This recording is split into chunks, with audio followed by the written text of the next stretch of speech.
TikTok ပေါ်ကနေပတ်စံတွေရှာလို့ရနေပြီဆိုတာသိပါသလားဒီနေ့မှာတော့ TikTok ပေါ်ကနေပတ်စံတွေရှာနိုင်ဖို့အတွက် Japan location နဲ့ TikTok account ဖွင့်နည်းကိုတင်ဆက်ပေးတော့ပါမယ် TikTok ပေါ်မှာဝင်ငွေရှာဖို့အတွက်ဆိုရင်မြန်မာနိုင်ငံအပါအဝင်တခြားနိုင်ငံတွေတော်တော်များများလည်းမရသေးတာဖြစ်တဲ့အတွက်ကျွန်တော်တို့က Japan location ကိုအသုံးပြုပြီးတော့ Japan TikTok account ဖွင့်ပြီးဝင်ငွေရှာရတာဖြစ်ပါတယ်အဲ့ဒီတော့အရင်ဆုံးကျွန်တော်တို့ VPN တစ်ခုတောင်းပေးရပါမယ်ဆိုတော့ Play Store မှာဒီ VPN လေးဖြစ်ပါတယ်ခင်ဗျာအဲ့ဒါလေးကိုကျွန်တော်တို့တစ်ချက်တောင်းလိုက်ပါမယ် VPN တောင်းပြီးပြီဆိုရင်တော့ကျွန်တော်တို့ Chrome browser ကိုသွားပြီးတော့ဒီမှာ storage ထဲမှာကျွန်တော် clear cache နဲ့ clear storage ဆိုတာပါတစ်ခါလေးလုပ်လိုက်ပါမယ်ပြီးတော့ TikTok application မှာပါတစ်ခါလေး storage clear လုပ်ရမှာဖြစ်ပါတယ်အခုလိုမျိုးကျွန်တော်တို့လုပ်ပြီးသားပြီဆိုရင်တော့ဒါ sync တွေပါတယ်လည်းပိတ်ထားဖို့လိုပါတယ်ပြီးရင်တော့ကျွန်တော်တို့ VPN ထဲကိုဝင်လိုက်ပါမယ်ခင်ဗျာ VPN နဲ့ရောက်ပြီးပြီဆိုရင်တော့ဒီဘက်က option ဆိုတာလေးကိုသွားပါမယ် option ကိုရောက်ပြီဆိုရင်တော့ဒီမှာ select server region ဆိုတဲ့နေရာမှာကျွန်တော်တို့က Japan location ကိုသုံးမှာဖြစ်တဲ့အတွက် Japan နိုင်ငံကိုရှာပြီးရေးပေးလိုက်ပါမယ်ပြီးတော့ကျွန်တော်တို့ဒီအောက်က stat ဆိုတာလေးကိုနှိပ်လိုက်ပါမယ်ခင်ဗျာအဲ့လိုဆိုရင်တော့ကျွန်တော်တို့ဒီလိုမျိုးရောက်လာပါပြီဒီနေရာမှာကျွန်တော်တို့ use without an account ဆိုတာလေးကိုပဲနှိပ်လိုက်ပါမယ်အခုလိုမျိုးပေါ်လာပြီဆိုရင်တော့ကျွန်တော်တို့ဖုန်းက VPN ခံပြီးတော့ Japan location ဖြစ်သွားပြီဖြစ်ပါတယ်ကျွန်တော် TikTok account မဖွင့်ခင်မှာတစ်ခုလုပ်ပေးဖို့လိုပါတယ်ကျွန်တော် new tab လုပ်လိုက်ပါမယ်ပြီးတော့ကျွန်တော်ဒီ search engine မှာရှာပေးရပါမယ်ဒီမှာဆိုလို့ရှိရင်ကျွန်တော်တို့ Japan location ဖြစ်သွားပြီဖြစ်တဲ့အတွက်ဒီမှာ Japan စာရေးထောင်မှပေါ်နေပြီပေါ့နော် Okay ဆိုတော့ကျွန်တော်တို့ဒီမှာ outlook.com ဆိုပြီးတော့ရှာရမှာဖြစ်ပါတယ်ပြီးတော့ကျွန်တော်တို့တစ်ချက်နှိပ်လိုက်ပါမယ်အပေါ်ဆုံးဟာလေးကိုကျွန်တော်ဒီနေရာလေးကိုရောက်ပြီဆိုရင်တော့ဒီအောက်က create free account ဆိုတာလေးကိုနှိပ်လိုက်ပါမယ်ပြီးတော့ကျွန်တော်ဒီမှာ outlook email တစ်ခုကိုဖွင့်ပေးရမှာဖြစ်ပါတယ်ကျွန်တော်ဘာလို့လဲဆိုတော့ကျွန်တော်ဒီ outlook mail ကိုအသုံးပြုပြီးတော့ TikTok account ကိုဖွင့်တော့မှာဖြစ်လို့ပါဆိုတော့ကျွန်တော်တို့ဒီနေရာမှာကိုလိုချင်တဲ့ outlook mail နာမည်ကိုထည့်ရမှာဖြစ်ပါတယ်ဆိုတော့ကျွန်တော်ဒီမှာတစ်ခုထည့်လိုက်ပါမယ်ကျွန်တော်ထည့်ပြီးပြီဆိုရင်တော့ next ဆိုတာလေးကိုနှိပ်လိုက်ပါမယ်ပြီးတော့လို့ရှိရင်ကျွန်တော်တို့ outlook mail password ကို create လုပ်ပေးရမှာဖြစ်ပါတယ်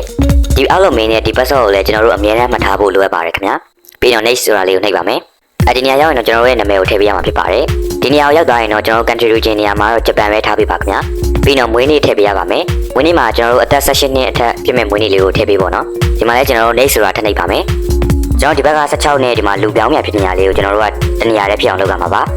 ါတော့တစ်ခါနဲ့တစ်ခါမတူဘူးဗျဒီတစ်ခုကတော့အားလုံးလည်းလုပ်တတ်မယ်ထင်လို့ကျွန်တော်ကြော်လိုက်ပါမယ်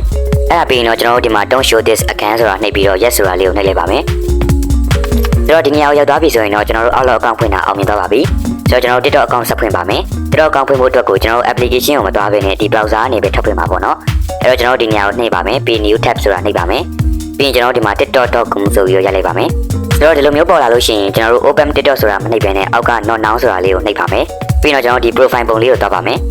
sign up ဆိုတာလေးကိုကျွန်တော်နှိပ်လိုက်ပါမယ်ခင်ဗျာအပေါ်ဆုံးကကျွန်တော် use phone or email ဆိုတာလေးကိုနှိပ်ပါမယ်ကျွန်တော်ဒီမှာမွေးနေ့ရွေးပေးရမှာဖြစ်ပါတယ်ကျွန်တော်ဒီနေရာမှာ Japan location နဲ့လောက်ထားတာဖြစ်တဲ့အတွက်ဒီမှာ Japan phone number ပေါ်နေတာဖြစ်ပါတယ်အဲ့တော့ဒီမှာ email ဆိုတာလေးကိုနှိပ်ပါမယ်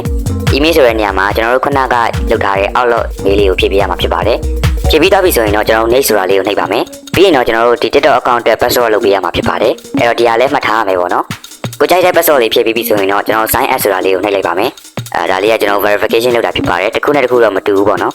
ဆိုတော့ဒီမှာတူအောင်လုပ်ပေးလိုက်ပါမယ်ရပြီဆိုတော့ဒီနေရာရောက်ပြီဆိုရင်တော့ကျွန်တော်တို့ရဲ့ outlook mail ကိုသူတို့ကုတ်ပို့နေပါပြီအဲ့လိုဆိုကျွန်တော်တို့ခုနက outlook mail လေးကိုသွားကြည့်ပါမယ်ဒီမှာရောက်ပြီပေါ့နော်ဆိုတော့ဒီမှာကြည့်လိုက်ပါမယ်ဆိုတော့ခုနကုတ်ပို့တဲ့နံပါတ်လေးကိုမှတ်ပြီးတော့ကျွန်တော်တို့ဒီမှာဖြစ်ပေးရမှာဖြစ်ပါတယ်ဒီလိုမျိုးပေါ်လာပြီဆိုရင်တော့ကျွန်တော် user name ထည့်ရင်လည်းထည့်လို့ရပါတယ်ကျွန်တော်တို့ဒီမှာ skip ဆိုတာလေးကိုနှိပ်လိုက်ပါမယ်ကျွန်တော်ဒီ skip ဆိုတာလေးကိုနှိပ်လိုက်တဲ့အခါမှာတော့ဒါ login ဆိုပြီးတော့ပေါ်လာပါတယ်အဲ့လိုဆိုရင်တော့ကျွန်တော်တို့ TikTok account ဖွင့်တာပြီးသွားပါပြီခင်ဗျာအဲ့တော့ကျွန်တော်တို့ဒီနေရာမှာ VPN ပြန်မိတ်လို့ရသွားပါပြီပြီးသွားပြီဆိုရင်တော့ကျွန်တော်တို့ TikTok application တွေကိုပြန်သွားလို့ရပါပြီပြီးတော့လို့ရှိရင်ကျွန်တော်တို့ဒီအောက်က profile ဆိုတဲ့နေရာလေးကိုသွားပါမယ်ဒီနေရာမှာကျွန်တော်တို့ခုနက outlook mail လေးကိုပဲပြန်ထည့်ရပါဖြစ်ပါတယ်ကျွန်တော်ပြန်ထည့်လိုက်ပါမယ် continue ဆိုတာနှိပ်ပါမယ်သူတို့ကုတ်ထပ်ပို့ပါတယ်ဆိုတော့ခုန outlook mail လေးကိုကျွန်တော်တို့ပြန်သွားကြည့်ပါမယ် okay ကျွန်တော်တို့ဒီမှာနောက်ထပ်ကုတ်တစ်ခုထည့်ရောက်ပါတယ်ဆိုတော့ဒါလေးကိုပဲကျွန်တော်တို့ထပ်ဖြည့်လိုက်ပါမယ်ကျွန်တော်ကုတ်လေးထည့်ပြီးပြီဆိုရင်တော့ကျွန်တော်တို့ account က Japan account ဖြစ်သွားပါပြီမြင်လို့ရှိရင်ကျွန်တော်ဒီမှာ profile မှာတွက်ကြည့်လို့ရပါတယ်ကျွန်တော်ဒီအပေါ်ကအကြောင်းလေး၃ကြောင်းမှာဒီအောက်က setting and privacy ဆိုတဲ့နေရာလေးကကျွန်တော်ဒီ account ဆိုတဲ့နေရာလေးမှာပြီးတော့ဒီ account information ဆိုတဲ့နေရာမှာတွက်ကြည့်လို့ရပါတယ်ဒီမှာဆိုလို့ရှိရင်ကျွန်တော်တို့ account region က Japan ဖြစ်သွားပါပြီဆိုတော့ကျွန်တော်တို့အခုလိုမျိုး Japan TikTok account ကိုဖွင့်ပြီးပြီဆိုရင်တော့ကျွန်တော် monetization စရဖို့အတွက်ဒါနည်းလမ်းအစပေါ့နော်အဲ့တော့အားလုံးလည်းအဆင်ပြေကြမယ်လို့မျှော်လင့်ပါတယ်ခင်ဗျာကျွန်တော်တို့နောက်ထပ်ဗီဒီယိုလေးမှာပြန်ဆောင်ကြပါမယ်